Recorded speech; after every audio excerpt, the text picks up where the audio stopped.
Hello my dear friends, you're in the Military Summary channel, and this video we're going to discuss the most important events that took place during the previous night of the local time. And of course, first of all, we need to move Prigozhin back to Russia, because as you know, during the previous night, during the previous evening, as a result of some accident that took place in Tver region, the business jet of the businessman fell down and destroyed.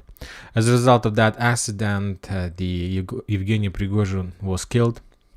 Of course, there were a lot of talks, a lot of rumors, a lot of speculations on that topic. And some people were saying that that was operation of Ukrainian special forces. Some people are saying that there was a bomb on board. Other people are saying that there were too many people in Russian Federation, like Shoigu and Gerasimov, the head of Russian armies, who wanted his death. It's very difficult to judge and very difficult to make any conclusions regarding this situation. But the only thing I can tell you, the two things that I can tell you, that the first one, that there are too many people who want him dead. And it's the first thing, and the second thing, that obviously Yevgeny Prigozhin was killed. And not just him, because he is like the media boss of the Wagner group. There were two people who run the company. The first one is Yevgeny Prigozhin. The second one, on this photo you see Vladimir Putin with some guys behind him, and if you take a look at the photo, there is a man on the right of this photo, as the tallest one, and this is Dmitry Utkin. This is the deputy commander, of Prigozhin, and basically this man was served in Russian special forces, in Russian intelligence reconnaissance forces, and basically exactly this man has the nickname on the ground Wagner, and basically the private military campaign Wagner has the title of him. So basically there are two bosses of Wagner. Prigozhin was media boss. He was responsible for media things, and he was responsible as a director, as a main executor of the company, and so on. But the main military specialist, main military executor, and the person basically who's responsible for every single military operation was Dmitry Utkin, and by the nickname of Wagner. So he is, like, we can say, the first man, but he was like great cardinal, who was always behind Prigozhin, and basically there were two planes who were heading from Moscow in direction of St. Petersburg, and this is not like there is like a reason for using two planes. Usually due to the security reason, the head of Wagner's never fly at the same plane because of many risks and so on, of being shot down or something like this, or of any kind of accident.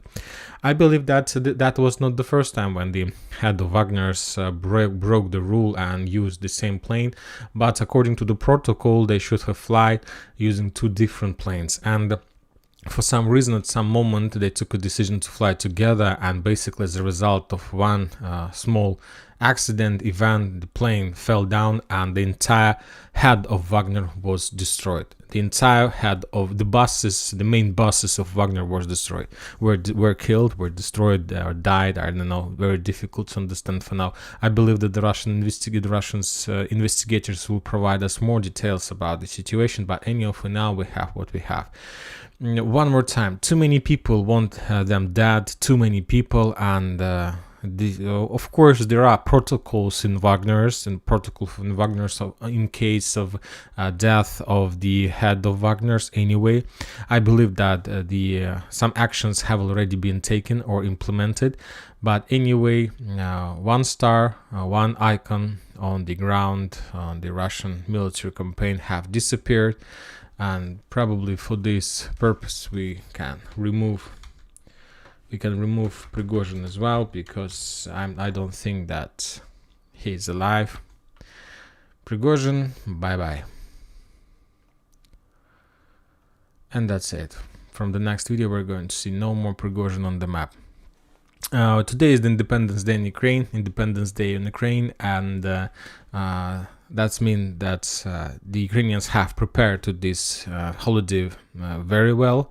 The death of Prigozhin, the fall of Rabotina, and many other different events, of course, turned or to break the entire media situation in Ukrainian favor. I'm telling you that, for example, the Ukrainians had a lot of losses on the combat line, but those events will break the situation. And currently, either the Russians and the Ukrainians express different feelings. For example, the Ukrainians have some patriotic race and they have increased their spirit and so on. And this situation with Robotyna, with Prigozhin, of course, allowed the Ukrainians to launch, let's say, something like another mobilization, and people will accept this because of successful events on the front line, let's call it like this. And the same situation with the Russians. I read the Russian Telegram channels. They're very angry, very upset, and they're also ready for some different and more aggressive actions from their side. I can't tell you that whether the Russians or the Ukrainians will announce mobilization or will make some decision for some actions during the next days, but I believe that the next days are the best time, is the best time if they want to do anything like this. And probably we're going to see this. And now let's start with the situation on the ground. And first, of course, let's start with Robotyna. I have already updated the map in the vicinity of the settlement.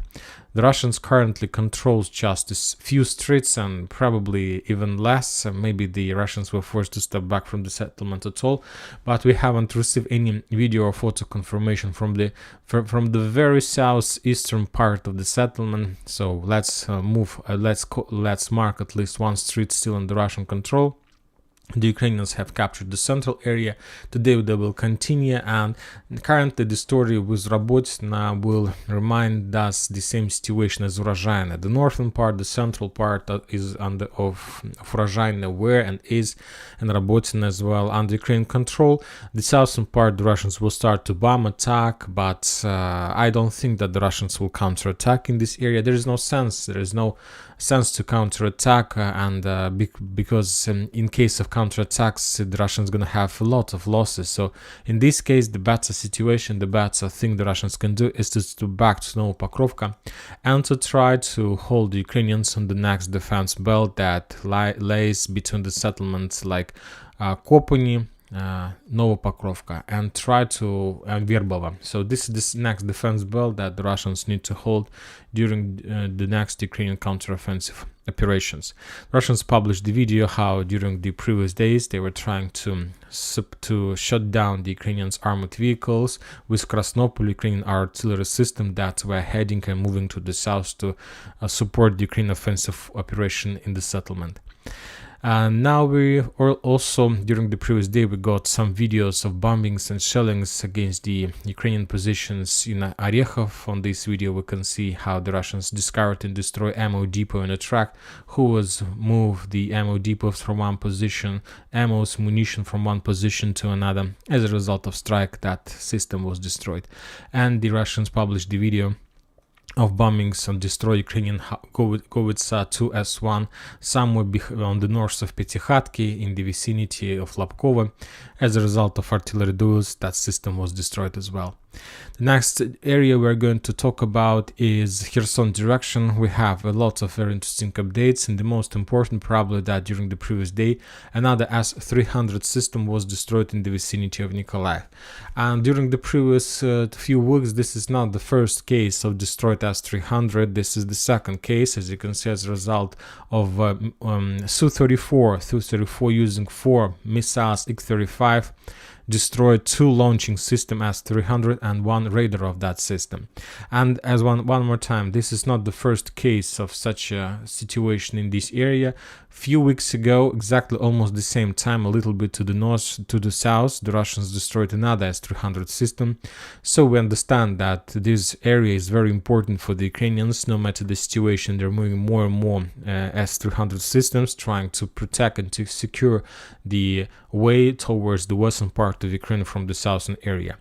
So that was probably a very important victory for the Russian missile air forces. So we'll see what is going to be next.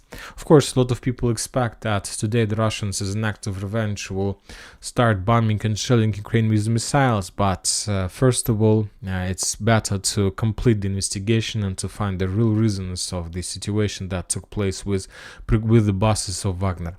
Very fierce clashes continues in the vicinity of Oleshki Antonov bridgehead. And the Russians published the video how they were bombing the Ukrainian positions in the vicinity of the bridge, which confirms that Ukrainians controls not just the area below the bridge, but also the entire residential area around this small foothold. And on this video, we see the strike against the building on the southern part of this residential area of Dachi, of the settlement by the name of Dachi. The Ukrainians from their side were attacking and bombing the Russian checkpoints along the road. We will not see the video because of violence against people. There are bombings. The Russians continue bombing and attacking the Ukrainian positions in the settlements like Berislav and Novoberislav. The Ukrainians continue accumulation of their forces on this bank of the river. As you can see, the level of water in Dnieper fell down, and I'm not sure that Ukrainians can cross this area. But anyway, as we discussed, probably the next year this entire area will be completely covered with the grass, and the chances of a successful crossing will be increased. And maybe the next year the Ukrainians will make attempts to cross this area and to attack the Russians on their bank of the river. But for now they're just accumulating their forces that later they're sent somewhere to the south in direction of Kazatska and Mykolaiivka, and maybe then the Ukrainians will try to make another crossing operation, another attempt to capture some settlement on the Russian side of the Dnieper River. Now we are moving to Urozhaina. From this bridge we haven't received nothing during the previous night. The Ukrainians continue establishing their control over their positions, accumulating of the critical mass, and soon they're going to make another attempt to continue their offensive operation in direction of Zavitna Bazhanya. When talking about Bakhmut, almost nothing happened during the previous night, just the video from the Russian side how they were attacking and bombing the Ukrainian positions in the vicinity of Ivanovskaya.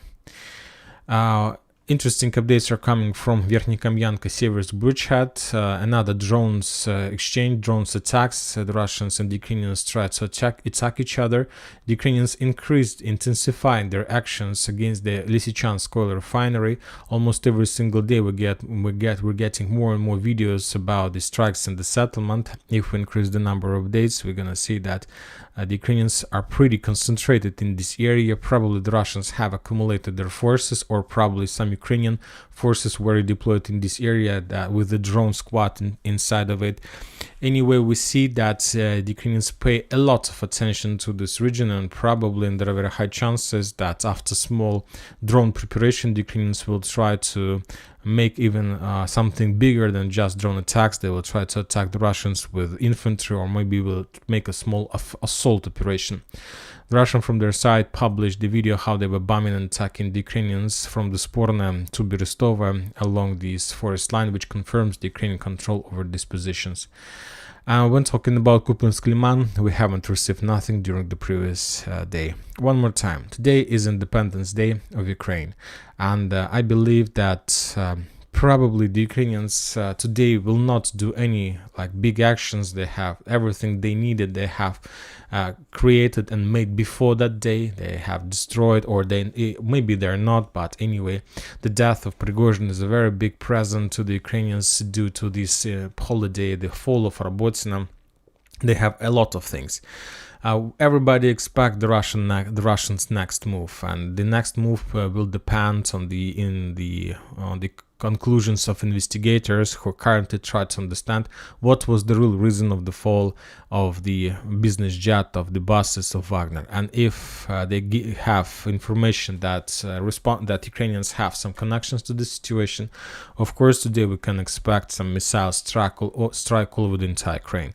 But if investigators will not, if they can't find any connections, then I'm not sure that anything is going to happen with Ukraine. And that's it for this short video. Military Summary channel reminds you to condemn any violence in the world. Thank you for watching. Subscribe to my channel, put your likes, join my Patreon, and have a good day. Bye bye.